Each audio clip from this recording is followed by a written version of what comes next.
In this video, I will show you how to texturize foam and all the techniques and tricks you have on hand to do that. I will also teach you how to paint on those textures so you will become confident working with this material. Hey, what's up crafters? Welcome back to HANDCRAFTED. Today we're diving into one of the most essential techniques for any terrain builder, texturing XPS foam. Whether you're crafting rocky mountains, ancient stone ruins, or even some dungeon walls, mastering foam texturing will take your projects to the next level. In this video, I'm going to show you not only the basics of foam texturing, but also some pro tips and techniques you can use to get incredible realistic results every time. So if you're ready to add some amazing details to your terrain, grab your tools and let's get into it. Alright, before we jump into the fun part of actually texturing foam, let's talk a bit about its properties as a material. Not all sides behave the same, and understanding this will save you a lot of frustration. The external surface, the ones that are shiny and smooth, tend to have more memory, meaning they spring back and can crack when you try to texture them. These faces are a bit trickier to work with and don't hold detail well. If you have ever tried pressing and cutting into these sides, you probably noticed that the foam doesn't take the texture as smoothly as you like. On the other hand, the cut surface, like the ones you create with a hot wire cutter or a sharp knife, are much softer and more pliable. These sides absorb textures a lot better, and that's where we will get the best results. So if you're working with XPS foam, always try to do your texturing on a cut surface when possible. Now that we understand the foam properties, let's dive into some texturing techniques. There are a ton of ways to get great textures, and I'm going to show you some of my favorites. Each one gives you a unique effect, so you can mix and match depending on the look you're going for. Alright, the first method we will talk about is one you've probably seen me use many times if you follow the channel. It involves firmly pressing a foil ball against the foam. This way you can easily achieve a texture similar to that of a stone slab. Remember what I mentioned about the different foam sides. As you can see, with the factory cut, the shiny side, the texture doesn't imprint as well and tends to crack more. Aside from a foil ball, you can use a simple rock. Depending on how sharp its edges are, you will get different textures. You can experiment with various rocks to find the one you like best or add variation to your textures. Okay, let's move to another method, foam rollers. The ones I'm showing you I bought from shiftinglands.com, and they are 3D printed, but you can find them in many places or even make your own.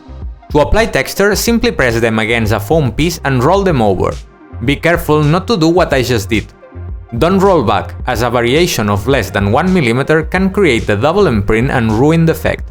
Here is another very common method that doesn't need any fancy equipment. We are going to simulate bricks by scoring the foam with a utility knife. I'm doing it freehand because this is a quick example, but I 100% recommend using a metal roller to do this. Once the grooves are made, we will widen them with a ballpoint pen. Finally, we can add some extra texture with the foil ball or the rock. Another option is to draw directly with the pen. I use this in the modular temple project, by the way, and I will leave you a link to that video here in case you want to watch it. This method lets you create any shape you want, but it's pretty slow, so I only recommend it for small surface. What else do we have? Not everything is about pressing. There are also two very interesting methods that can be useful for other materials like cardboard or foam core. The first consists of using PVA glue to stick sand onto the surface you want to texture. I like this for creating dirt surface or simulating the wall coating in some buildings. The effect will vary depending on the sand thickness you will use. On the other hand, you can apply some kind of filler. I use regular putty, the kind used to fill holes in walls. Spread the product over the surface you want to texture and then tap it with your finger or a paper towel to create a very interesting effect.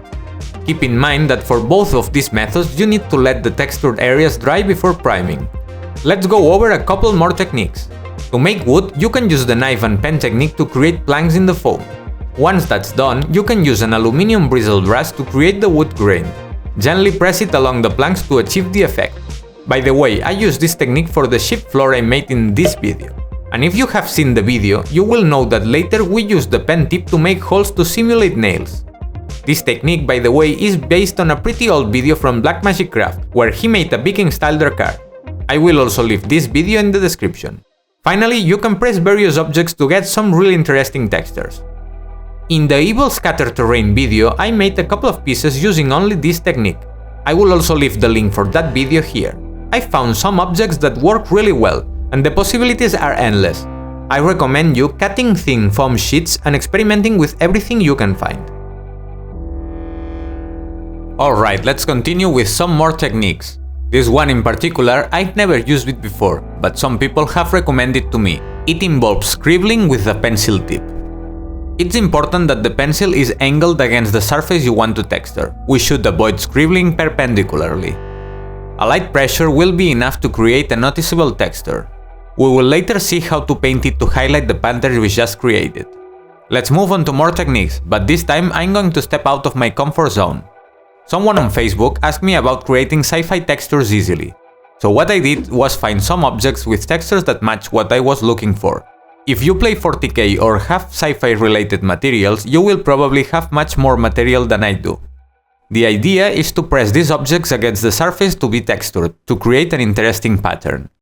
I played around with what I had, and while some things are a bit crude, I'm pretty happy with the final result. With a bit more practice, you can surely achieve amazing results. Plus, when we paint it later, we will make sure all these shapes we pressed in really stand out. Now let's move on to a very different technique, individual bricks. You've seen me do this in many videos, with different shape and size bricks, but the principle is the same. First we cut foam bricks to the desired size, but just like that they look very plain, as if they just been made. If we want to give them an aged look, we can press a handful of them with our hands.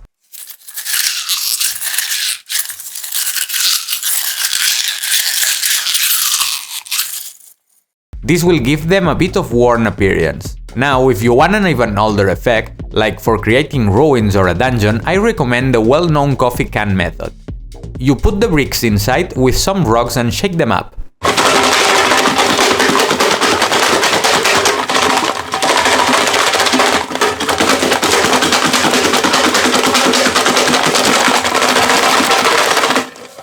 This way, you will get a much more worn look. Here you can see the comparison between the three brick types, new, old and very old. To paint them and show you how it looks, I'm going to glue the bricks to a piece of cardstock in 3 separate patches. We will use PVA glue and then place a weight on top. Once it's dry, you can fill the gaps with some filler. But today I'm going to keep it simple and paint it as it is. Now I'm also going to explain an interesting method that allows you to do a lot of things. If you have a wood burning tool or a hot knife, perfect.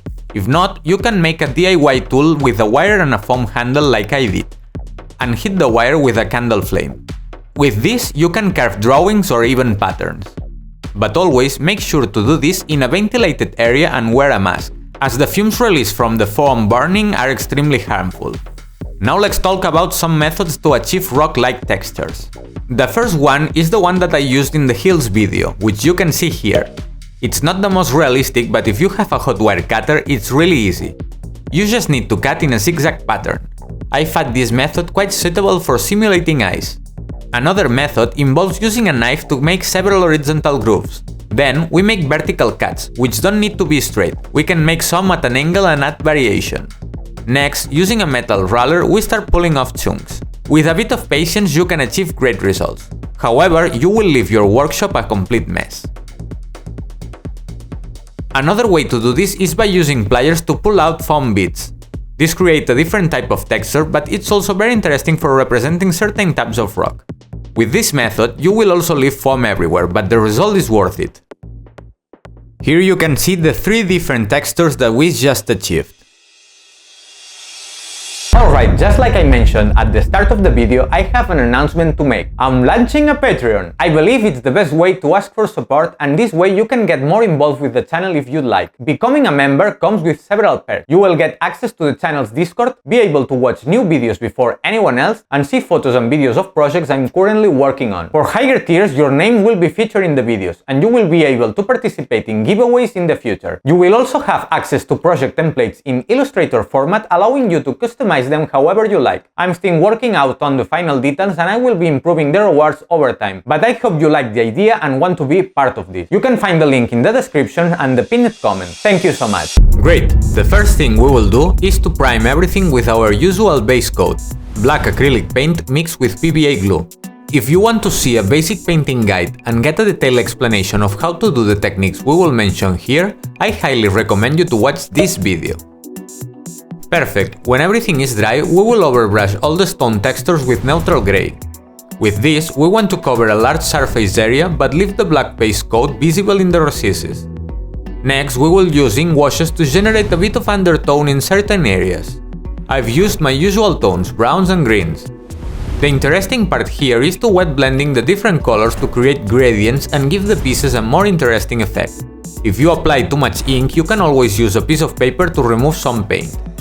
When the ink dries, it's time to apply a pure white light dry brush. I always use an old makeup brush because the bristles are soft and fine, avoiding visible strokes. With this, we aim to define the edges and make the texture pop out a little, while still revealing the previous colors and the undertone we created with the ink. In the case of the pencil scribbles texture, it's important to paint perpendicularly to the lines we drew so that the paint settles in the right places. Perfect, now let's move on to the individual bricks. We will use exactly the same process, neutral grey overbrush, and if you want an undertone, go ahead, but I won't repeat that step here. Then we will make everything stand out with a white dry brush. You will see that the more texture we add, the more the dry brush effect stands out. Now, with this type of texture, it's usually interesting to apply black ink to tone down the saturation a bit and darken the joints between the bricks. So let's do that. Let it dry and it's done. Now let's paint some wood. We start with an overbrush in dark chocolate, making sure to paint perpendicular to the wood grain. When it dries, we will use a lighter brown to pop out the texture lines.